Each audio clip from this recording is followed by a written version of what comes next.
basically the plan? I mean, do you Yeah, see focus groups?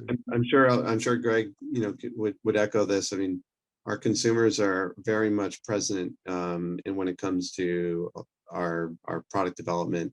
Our product planning team actually puts people from the product planning team in Korea, in every market, conduct field testing and consumer research, so that we can understand what's the voice of the consumer as we're developing new innovations. We get a ton of comments, on our website. We get a ton of reach outs, customer service calls. That's all getting input into the system.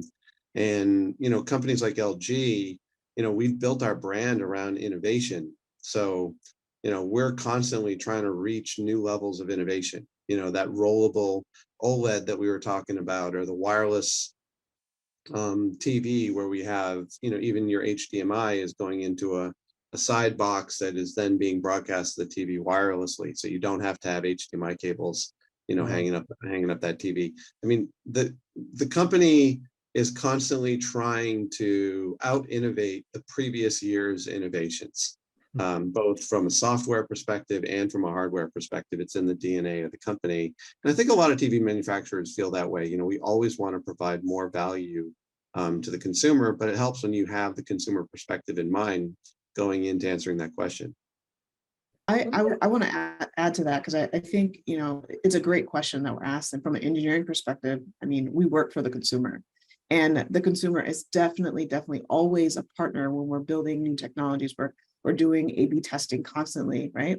Putting different feature sets or experiences or user flows in front of these consumers and kind of seeing, which one sticks, which one gets them to where they need to go quickly and efficiently and gets them what they want. And so we're constantly doing that. We have our research team is doing surveys and research to kind of find out, what resonates here, what resonates there. It's one of those things that is a must, right? In order to be successful. We've been in this game, all of us, for a number of years, right?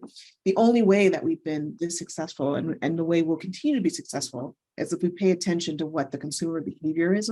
What do they like? All these different features that Greg was just mentioning that we're building and we're trying, they only make sense if the customers jump onto it, right? If it meets their needs and meets their goals. And then if that is the case, then let's monetize it. Let's figure out how to create a business around it. Right. I'm sorry. Yeah, go ahead. They have to be well timed as well, too, right? We've seen a lot of technology that comes early. People aren't ready. It's not a need, right? It's seeing what we do now and how to improve or enhance that maybe just a little bit, or something that would be truly enhanced by being on the biggest screen in the house. And I know that we've looked at a lot of things here, really cool ideas, but it just didn't make sense right now, right? Right. And I think that's key as well. Yeah, and what Gustavo, do you screen feel does like- it make sense on? A TV, a mobile device, on the desktop, on the computer, all of that, it matters for sure.